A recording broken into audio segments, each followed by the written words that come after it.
Cette photographie n'aurait jamais dû être trouvée. En octobre 2019, une vente de succession à Montpellier, dans le Vermont, a attiré la foule habituelle de marchands et de collectionneurs. Mais ce que l'antiquaire Sarah Whitman a sorti d'une malle gorgée d'eau allait remettre en question tout ce que nous comprenons des pratiques funéraires victoriennes. Vous regardez ce qui semble être un portrait de famille ordinaire datant de 1874. Une famille prospère, les Harrington de Burlington, posant dans leurs habits du dimanche. Père, mère, 4 enfants disposés dans une parfaite symétrie victorienne. Mais si vous observez attentivement, si vous regardez au-delà des poses formelles et des robes de soie, vous remarquerez quelque chose chez le plus jeune enfant. Quelque chose dans la façon dont son visage capte la lumière, quelque chose dans ses yeux qui fait reculer les photographes expérimentés.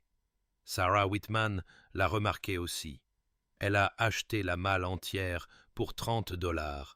Elle n'avait aucune idée de ce qu'elle avait réellement découvert. Mais avant de plonger dans ce cauchemar, laissez un commentaire en bas et dites-moi d'où vous regardez et quelle heure il est chez vous en ce moment. Et si vous êtes nouveau ici et que vous aimez les histoires qui donnent des frissons, appuyez sur le bouton d'abonnement. Croyez-moi, vous voudrez être notifié quand le prochain sortira. Maintenant, commençons. Les Harrington étaient exactement le genre de famille que l'on s'attendrait à trouver dans le quartier le plus exclusif de Burlington en 1874. Samuel Harrington avait bâti sa fortune dans le textile, transformant un modeste héritage en l'une des plus grandes exploitations de filature du Vermont à l'âge de 42 ans. Ces usines employaient près de 300 ouvriers, produisant de fins lainages expédiés jusqu'à Londres et Paris. Margaret Harrington, née Margaret Ashworth de Boston, apporta à la fois une bonne éducation et des capitaux au mariage, les relations de son père dans le transport maritime ouvrant de nouveaux marchés pour les textiles Harrington. Il vivait dans un manoir de 20 pièces sur Pearl Street, doté de marbre italien importé et de l'un des premiers systèmes électriques privés de la Nouvelle-Angleterre. Sur la photographie, Samuel se tient rigide et fier, sa main reposant de manière protectrice sur l'épaule de sa femme. Margaret est assise au centre, sa robe de soie noire impeccable, son expression sereine mais quelque peu distante. Les enfants sont disposés autour d'eux comme un tableau victorien de la perfection domestique. Elizabeth, l'aînée de 16 ans, reflète le calme de sa mère. James, 14 ans, se tient à côté de son père dans un costume de laine assorti. Catherine, 11 ans, tient une poupée en porcelaine qui sera plus tard retrouvée dans la malle de la vente de succession, son visage fissuré, mais toujours reconnaissable. Et puis, il y a Thomas. Âgé de 6 ans selon la Bible de la famille, positionné légèrement à l'écart de ses frères et sœurs, vêtu d'un costume de velours avec des boutons en nacre. La date inscrite au dos de la photographie indique 14 septembre 1874, notre famille au complet, Harrington. Mais voici ce que les archives historiques révèlent sur les Harrington en 1874. Les pages mondaines du Burlington Free Press de cet été-là ne font aucune mention du jeune Thomas lors des fréquentes apparitions publiques de la famille. La garden party de débutante d'Elizabeth en juin ne mentionne que 3 enfants Harrington présents. La photographie du pique-nique de l'entreprise de la filature en juillet montre une famille de 5 personnes, et non de 6. Le registre de l'église de la First Congregational, où les Harrington occupaient un banc de premier plan, enregistre la communion pour tous les membres de la famille, sauf Thomas, tout au long de l'année 1874. On pourrait penser qu'il s'agissait de simples oublis, de lacunes courantes dans les archives victoriennes. On pourrait supposer que Thomas était maladif, gardé à la maison loin des événements publics. Mais il y a aussi la curieuse affaire de l'arrivée du docteur Friedrich Kellner à Burlington, le 1er septembre 1874, exactement 13 jours avant que cette photographie ne soit prise. Le médecin allemand a signé le registre de l'hôtel Van Ness House en tant que consultant pour une affaire médicale privée pour une famille éminente. Sa spécialité, selon les revues médicales européennes de l'époque, était quelque chose appelé pathologie de conservation. La fortune de la famille Harrington a continué de croître après 1874, mais quelque chose de fondamental avait changé. Samuel est devenu reclus, ne menant ses affaires que par l'intermédiaire d'intermédiaires. Margaret était vue à l'église, mais ne parlait jamais à ses anciens amis. Les enfants furent envoyés dans des pensionnats dans différents États. En 1876, le manoir de Pearl Street était vide, la famille s'étant installée dans des propriétés à New York, à Londres et quelque part en Suisse qui restent non documentées. La parfaite famille victorienne de cette photographie ne se réunirait plus jamais. Ce que la restauration numérique a révélé sur cette photographie allait fondamentalement changer notre compréhension de ce que les Harrington cachaient. Le Dr. Ellen Morrison, une experte en photographie judiciaire du Smithsonian, a commencé son analyse en janvier 2020 en s'attendant à trouver les techniques typiques de la photographie post-mortem victorienne. Ce qu'elle a découvert à la place défiait toute possibilité médicale. La première anomalie est apparue lorsque Morrison a amélioré les traits du visage à l'aide d'un logiciel spécialisé conçu pour la reconstruction archéologique. La structure osseuse de Thomas Harrington ne correspondait pas à celle d'un enfant de 6 ans. Les arcades zygomatiques étaient trop prononcées, la mandibule trop développée et l'arête du nez montrait des schémas de calcification typiques d'une personne d'au moins 15 ans. Morrison a effectué l'analyse 3 fois, chaque résultat confirmant l'impossible. Le crâne de cet enfant montrait des signes de développement avancé totalement incompatibles avec son âge supposé. Mais l'anomalie de la structure osseuse n'était que le début. Sous balayage infrarouge, la photographie a révélé quelque chose qui a poussé Morrison à faire appel à un médecin légiste. Le long du cou de Thomas, à peine visible même après amélioration, courait une série de cicatrices chirurgicales précises. Non pas les cicatrices grossières de la pratique médicale victorienne, mais des incisions délicates et méthodiques qui suivaient les lignes anatomiques avec une précision chirurgicale qui n'aurait pas dû exister en 1874. Les cicatrices formaient un motif, presque comme des lignes de suture, allant de derrière ses oreilles jusqu'à la ligne de son col. Le rapport du docteur Morrison a noté autre chose. Quelque chose qui défiait les limites de la technologie photographique de cette époque. Le procédé au collodion humide utilisé en 1874 exigeait que les sujets restent parfaitement immobiles pendant plusieurs secondes. Tout mouvement entraînait un flou. Chaque membre de la famille sur la photographie Harrington montre le léger flou de bouger typique sur les bords, résultat naturel de la respiration et des mouvements microscopiques. Thomas n'en montre aucun. Son image est parfaitement, incroyablement nette, comme s'il n'avait pas bougé du tout pendant toute l'exposition. Pas même pour respirer. L'examen a révélé des détails plus troublants. Les yeux de Thomas, une fois agrandis, ne montraient aucun reflet de lumière, la réflexion qui apparaît dans les yeux vivants. Sa peau, sous analyse spectrale, présentait des signatures chimiques inhabituelles compatibles avec des composés de conservation. Ses mains, jointes sur ses genoux, ne montraient aucune veine visible ni aucun pli naturel de la peau. La conclusion de Morrison était prudente mais dérangeante. Il ne s'agissait pas d'une photographie post-mortem standard, où les enfants décédés étaient mis en scène pour paraître endormis ou paisibles. Thomas était positionné debout, sa posture trop complexe pour une manipulation post-mortem typique. Pourtant, chaque indicateur technique suggérait que cet enfant n'était pas en vie lorsque la photographie a été prise. Le comportement de la famille Harrington, après septembre 1874, prenait soudain un sens terrible.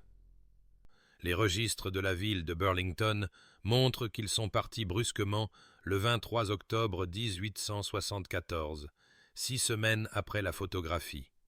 Ils sont partis au milieu de la nuit, selon le témoignage ultérieur des domestiques, n'emportant que des effets personnels et plusieurs grandes caisses nécessitant une manipulation spéciale. Le personnel du manoir a été licencié avec le salaire d'une année et contraint au secret par des documents juridiques. Samuel Harrington ne retournerait jamais au Vermont. Les filatures de textiles ont été vendues par l'intermédiaire d'avocats. La famille s'est dispersée sur plusieurs continents, comme si elle fuyait quelque chose. Ou peut-être, comme le suggérait le Dr Morrison dans son rapport, fuyait quelqu'un qui savait ce qu'ils avaient fait. Les archives de la Société historique de Burlington contiennent plus de 40 000 documents des années 1870, mais les dossiers concernant la famille Harrington révèlent un schéma d'omission délibéré. Ce qui devrait s'y trouver n'y est tout simplement pas. Ce qui reste raconte une histoire d'étrangeté croissante que les autorités de la ville semblaient désespérément vouloir étouffer. La première indication que quelque chose n'allait pas apparaît dans le Burlington Free Press, daté du 18 août 1874, 3 semaines avant la prise de la photographie. Un petit article enfoui à la page 4 mentionne un incendie à l'entrepôt et de la filature Harrington Textile. Rien d'inhabituel pour l'époque, à l'exception d'un détail. L'incendie a commencé à 3 heures du matin et a brûlé si intensément qu'il a fait fondre des équipements en fer, mais il n'a consumé qu'une section spécifique du bâtiment, une zone de stockage que les ouvriers ont plus tard témoigné avoir été récemment convertie pour des buts spéciaux par Samuel Harrington lui-même. Le rapport du chef des pompiers, lorsqu'il a finalement été retrouvé dans les archives de la ville, avait été classé de manière incorrecte, caché parmi les registres agricoles de 1881. Sa conclusion était bizarre. L'incendie ne montrait aucun point d'origine, aucune trace d'accélérant, mais avait brûlé à des températures qui n'auraient pas dû être possibles avec les matériaux présents. Plus troublant encore étaient les articles de journaux de septembre 1874. Le Burlington Free Press a reçu de nombreuses lettres concernant des perturbations au domaine des Harrington sur Pearl Street. Les voisins ont signalé des lumières étranges aux fenêtres à toute heure, des livraisons de matériel médical de Boston, et une odeur écrasante de produits chimiques qui tuaient les oiseaux qui volaient trop près de la propriété. Madame Adelaide Townsend, dont le journal a été donné à la Société historique, a écrit le 10 septembre qu'elle avait vu Margaret Harrington dans le jardin à l'aube, agenouillée à côté d'une petite silhouette, pleurant et répétant sans cesse « Pardonne-moi, pardonne-moi, mon précieux garçon ». Mais la preuve la plus accablante est peut-être ce qui n'existe pas. Les registres de décès du Vermont de 1870 à 1880 sont remarquablement complets. Pourtant, il n'y a aucun certificat de décès pour Thomas Harrington. Les registres de naissance montrent qu'il est né le 15 mars 1868, mis au monde par le Dr James Mitchell, un médecin respecté de Burlington. Mais après 1873, Thomas disparaît de tous les registres officiels. Aucun certificat de décès, aucun acte de sépulture, aucune mention dans les registres de l'Église. C'est comme s'il avait simplement cessé d'exister, jusqu'à ce qu'il réapparaisse dans cette photographie de septembre 1874, ayant exactement la même apparence qu'à l'âge de 6 ans, malgré le temps passé. Cette absence aurait pu passer inaperçue sans le docteur Friedrich Kellner. Le nom du médecin allemand apparaît dans les registres de l'hôtel de Burlington le 1er septembre 1874, mais les recherches révèlent qu'il correspondait avec les Harrington depuis plus d'1 an. Les archives de l'Université de Prague contiennent 3 lettres de Margaret Harrington, au ton de plus en plus désespéré, s'enquérant des techniques de conservation révolutionnaires de Kellner et de son succès avec l'enfant Rothschild. La réputation de Kellner dans les cercles médicaux européens était controversée. Expulsé de la Société médicale de Vienne en 1872 pour des procédures qui violent à la fois l'éthique médicale et la loi naturelle, il continua son travail en privé, financé par de riches familles à travers l'Europe qui avaient subi des pertes insupportables. Son arrivée à Burlington marqua le début du dernier acte de désespoir des Harrington.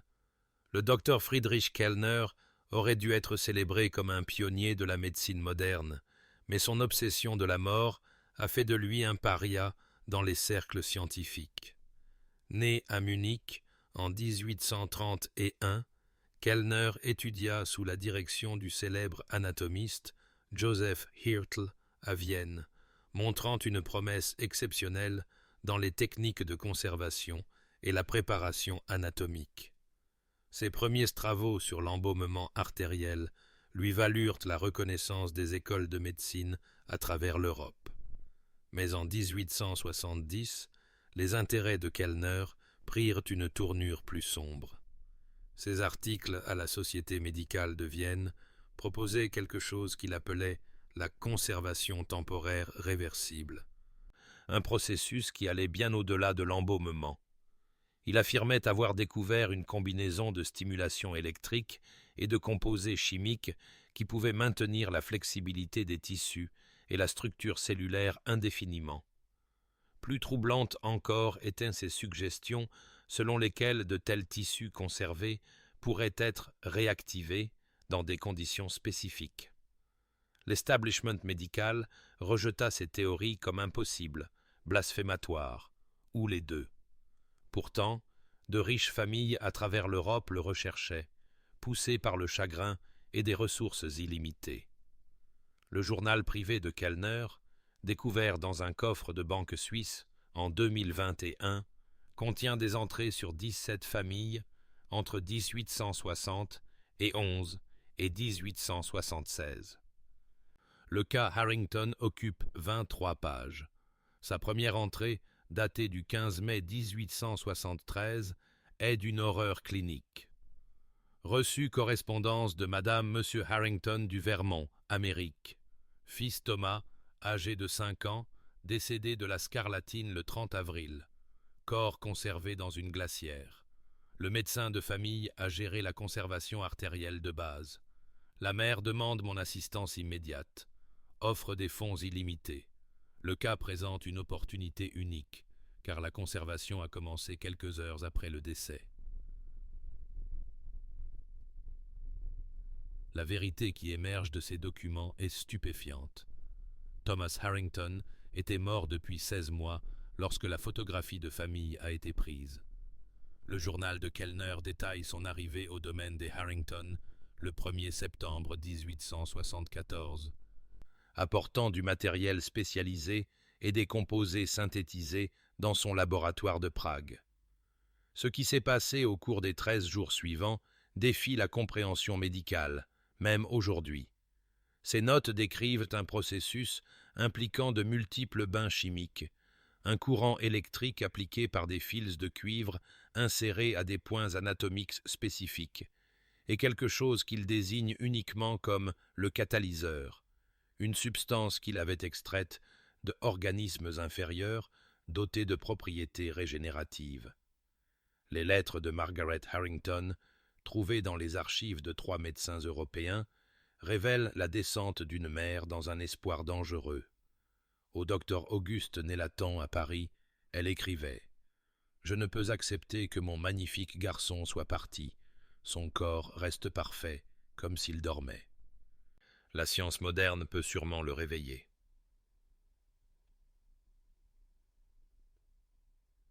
Au docteur Ernst von Bergmann à Berlin. J'ai lu vos travaux sur la stimulation électrique des tissus nerveux. Ce principe ne pourrait-il pas être appliqué plus largement?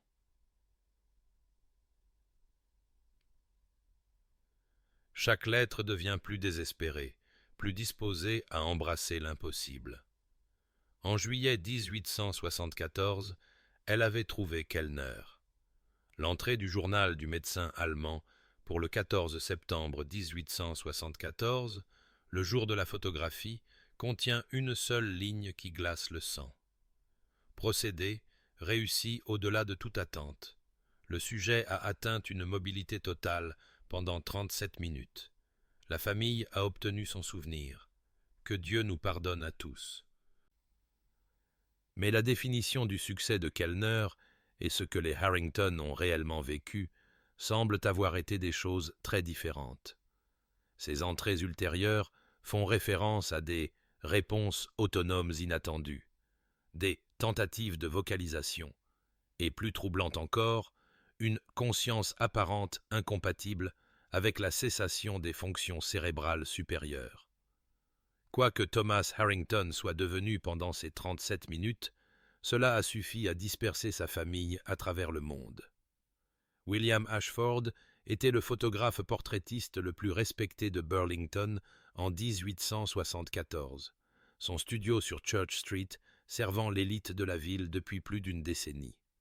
Ses archives méticuleuses, découvertes en 2020 lorsque son arrière-arrière-petite-fille les a données à la Société historique du Vermont, comprenaient des notes détaillées sur chaque séance. L'entrée du 14 septembre 1874 s'étend sur 4 pages, au lieu de sa demi-page habituelle, et son écriture se détériore à mesure que le récit progresse. Famille Harrington, portrait complet, circonstances spéciales, commence-t-il de manière assez anodine. Mais les observations ultérieures d'Ashford révèlent son malaise croissant. Le jeune maître Thomas n'a nécessité aucun support de posture malgré l'exposition debout, est resté anormalement immobile tout au long de la préparation. Madame Harrington a insisté sur un positionnement spécifique, déplaçant elle-même les membres du garçon comme si elle arrangeait un mannequin.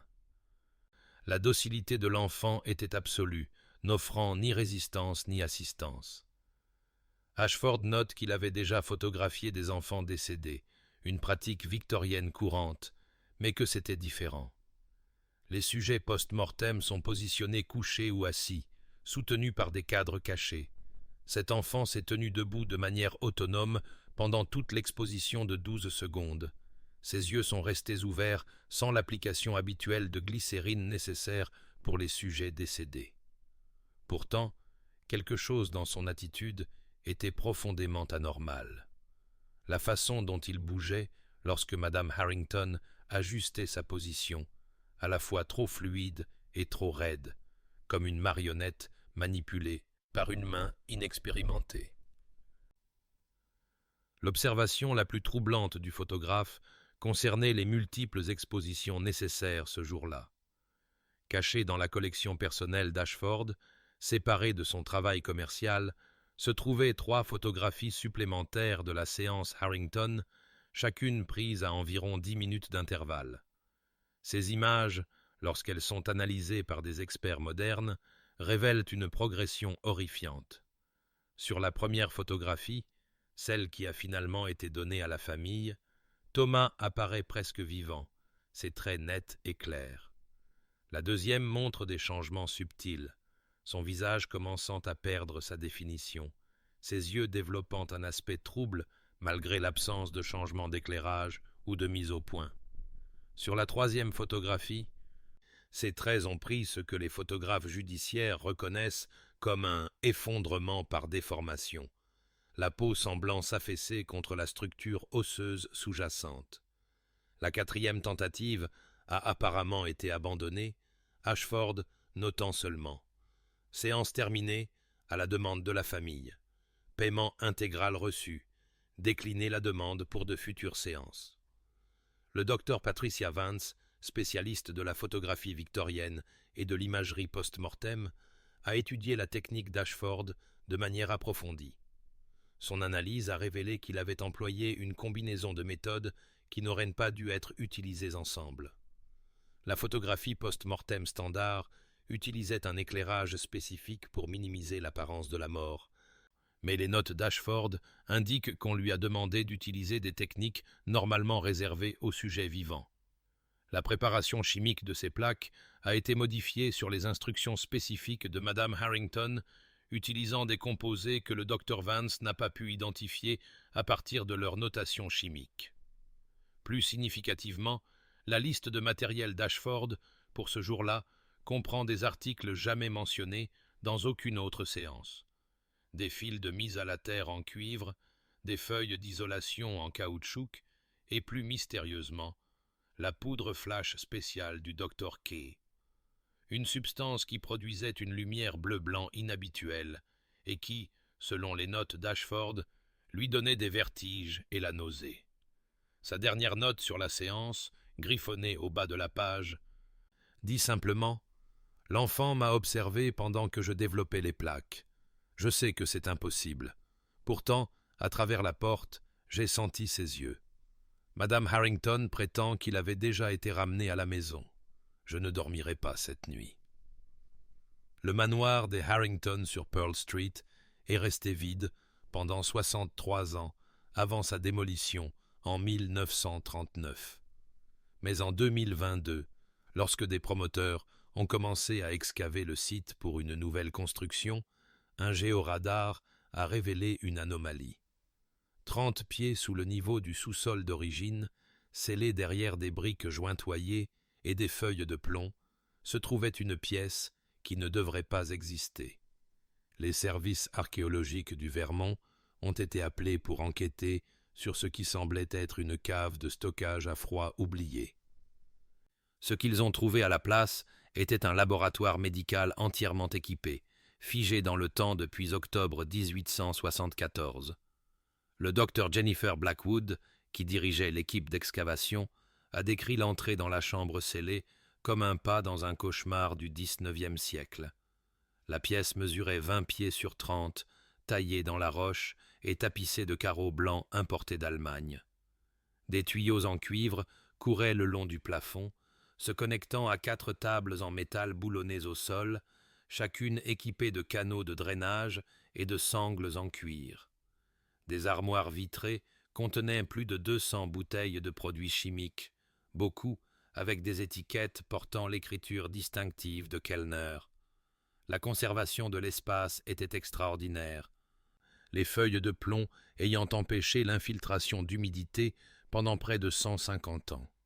L'analyse chimique des résidus trouvés sur les tables a révélé des substances attendues comme le formaldéhyde, les composés de mercure et l'acide carbolique, tous courants dans la pratique médicale victorienne. Mais la spectrométrie de masse a identifié 3 composés inconnus qui ne correspondaient à aucune signature chimique documentée. Une substance, trouvée en concentration particulièrement élevée sur la plus petite des 4 tables, présentait des structures moléculaires similaires à certaines protéines trouvées dans les organismes extrémophiles, des bactéries capables de survivre dans des conditions qui tueraient la plupart des formes de vie. Celles-ci n'ont été découvertes par la science que dans les années 1960.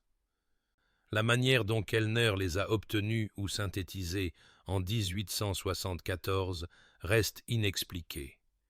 Plus troublante encore fut la découverte de la formule de Kellner, gravée sur une plaque de cuivre cachée derrière l'une des armoires. Le texte, en latin et en allemand, décrivait un processus de cessation réversible, impliquant des traitements chimiques par étapes, une stimulation électrique mesurée en voltage précis et une manipulation de la température. La formule faisait référence à des essais réussis à Prague en 1872 et à Vienne en 1873, des cas qui correspondent à des incidents inexpliqués dans les 2 villes, impliquant des enfants de familles éminentes qui auraient été vus en public après leurs décès enregistrés. Le cas de Prague concernait le fils de 7 ans d'une famille de banquiers, dont les funérailles eurent lieu en août 1872. 3 semaines plus tard, plusieurs témoins ont rapporté avoir vu l'enfant à une garden party, debout et immobile, à côté de sa mère, avant que la famille ne parte brusquement pour l'Amérique. L'incident de Vienne fut plus dramatique, impliquant les filles jumelles d'un industriel décédé dans un accident de noyade.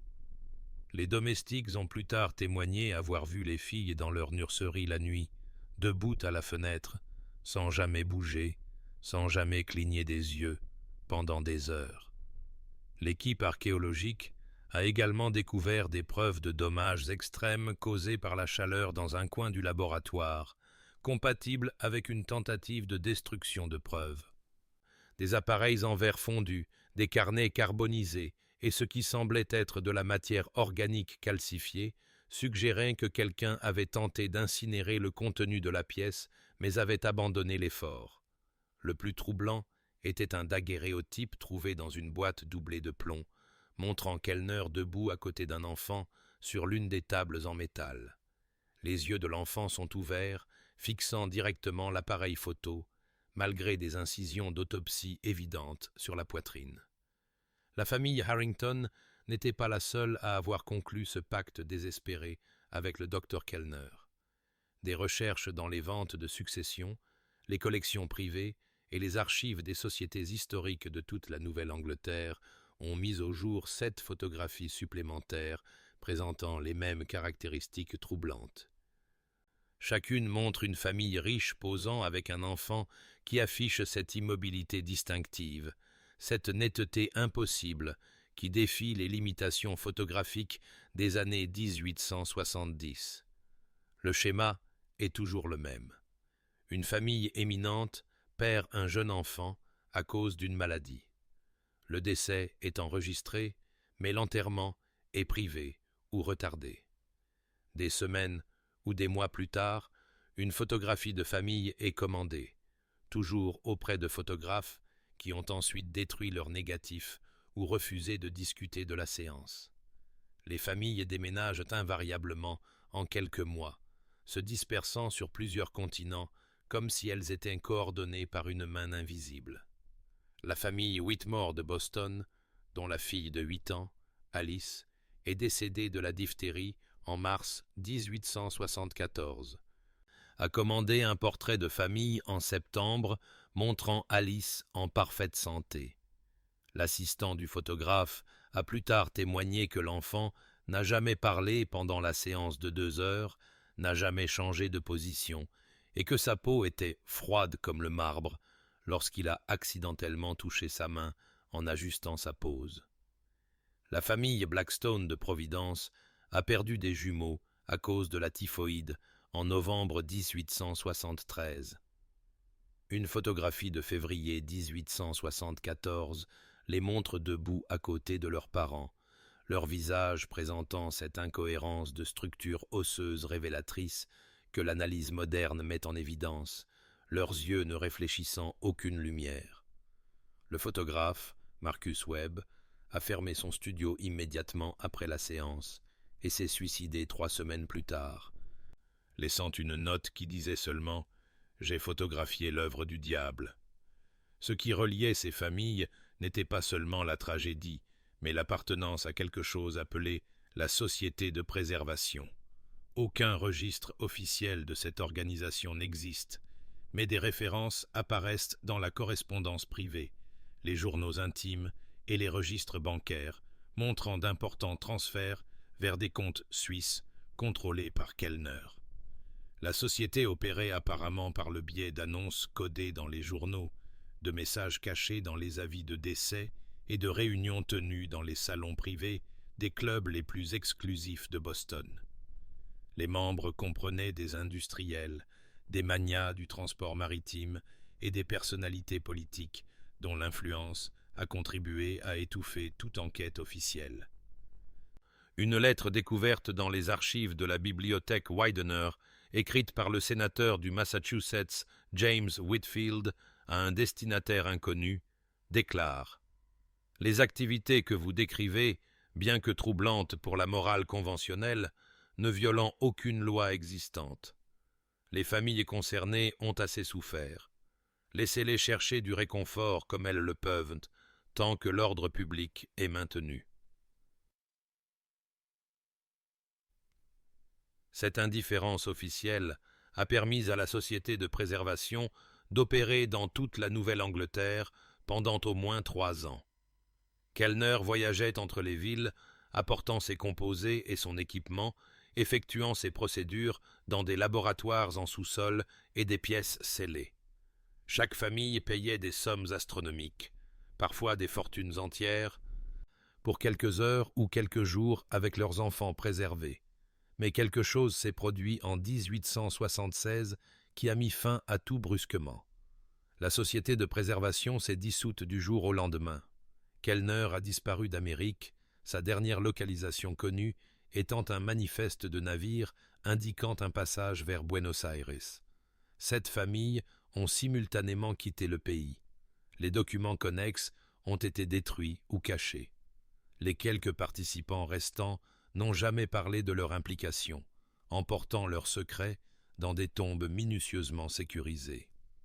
Le déclencheur de cette cessation soudaine pourrait se trouver dans un rapport déposé par la police de Boston le 3 novembre 1876, décrivant un incident au manoir Pemberton où des voisins ont signalé des cris inhumains et des fenêtres explosant vers l'extérieur sous l'effet d'une pression interne, suivi d'un incendie qui n'a consumé que le sous-sol, brûlant si intensément qu'il a fait fondre les pierres de fondation. Le cylindre de cire n'aurait jamais dû être joué. Trouvé dans un coffre-fort à Zurich en 2023, enveloppé dans de la toile cirée et scellé avec de la cire portant les armoiries de la famille Harrington, il avait attendu 115 ans pour révéler ses secrets. L'enregistrement, réalisé sur un équipement Edison à Londres en 1908, contient 37 minutes de la voix de Samuel Harrington, affaibli par l'âge et la maladie, livrant une confession qui transforme tout ce que nous pensions savoir sur la Société de préservation. « Mon nom est Samuel James Harrington », commence l'enregistrement, « et je suis mourant. Ce que je dois vous dire concerne les événements de septembre et octobre 1874, qui m'ont tourmenté chaque jour depuis.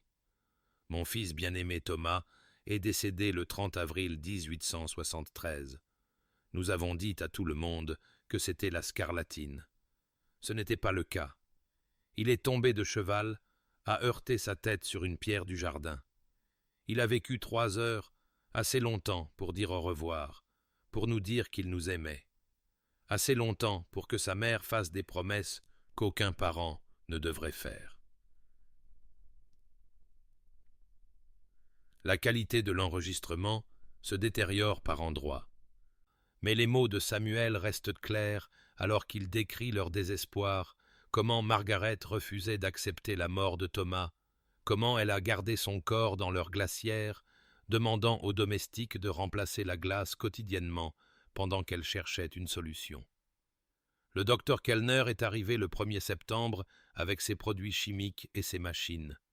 Il a travaillé 13 jours dans notre sous-sol, faisant des choses qui violaient les lois de Dieu. Le 14 septembre, il a tenu sa promesse. Thomas a ouvert les yeux. Il s'est levé. Il a marché. Il nous a permis de le positionner pour le photographe. Mais il n'était pas notre fils. Ce que Samuel décrit ensuite remet en question toutes les hypothèses sur le processus de Kellner. Thomas est resté animé non pas pendant des heures, mais pendant 40 jours.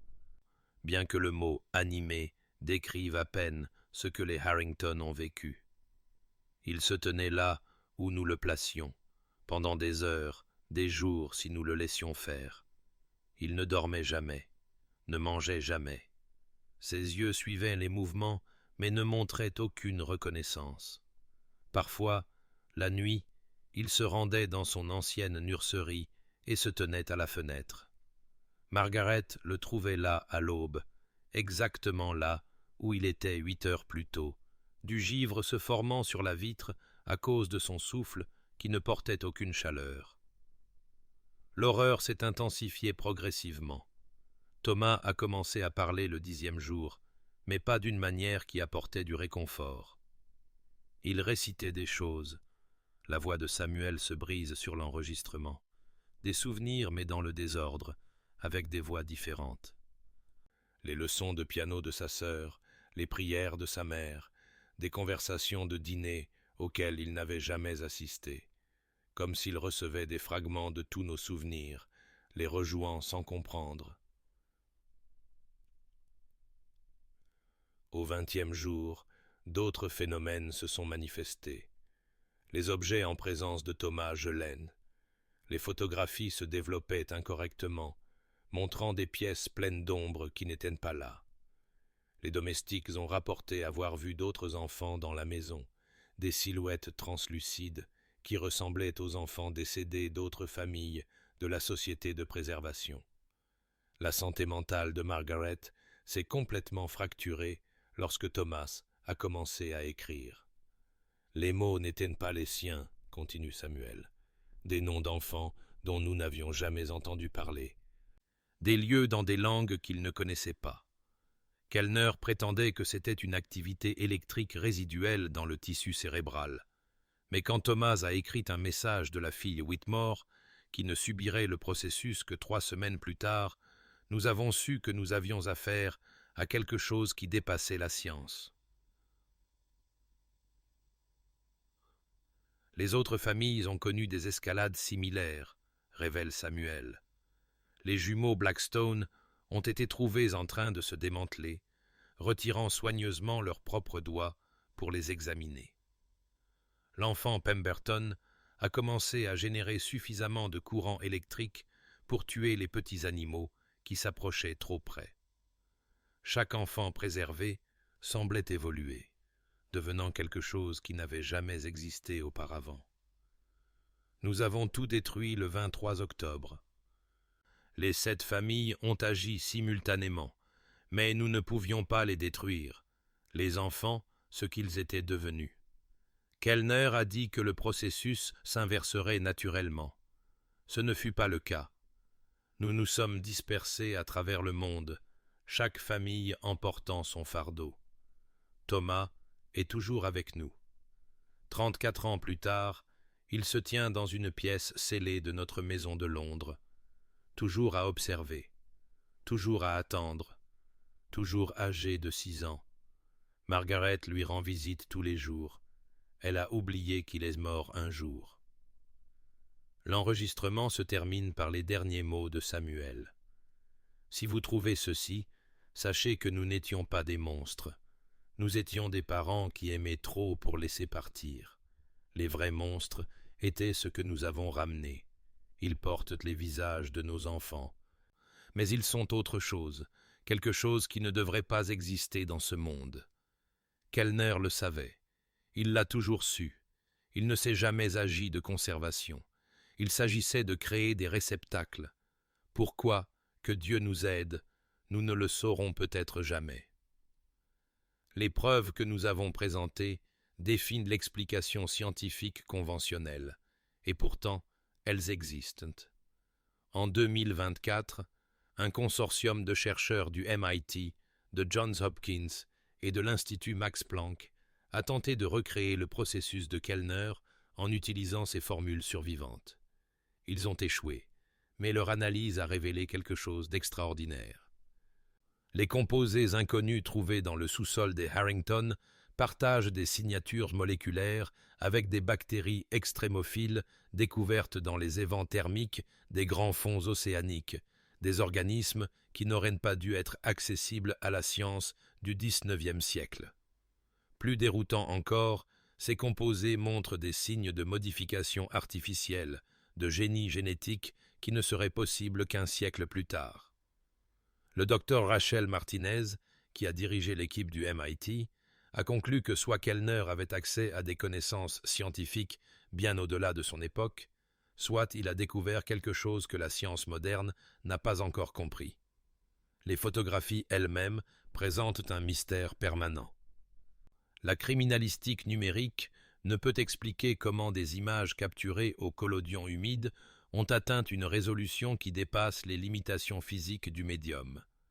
La photographie des Harrington, lorsqu'elle est soumise à l'interférométrie quantique, montre des motifs de particules qui suggèrent que le sujet était dans un état de superposition quantique, à la fois animé et inanimé. 7 laboratoires indépendants ont confirmé ces résultats impossibles. Chacun a refusé de publier ses conclusions. L'étendue complète du travail de Kellner reste cachée.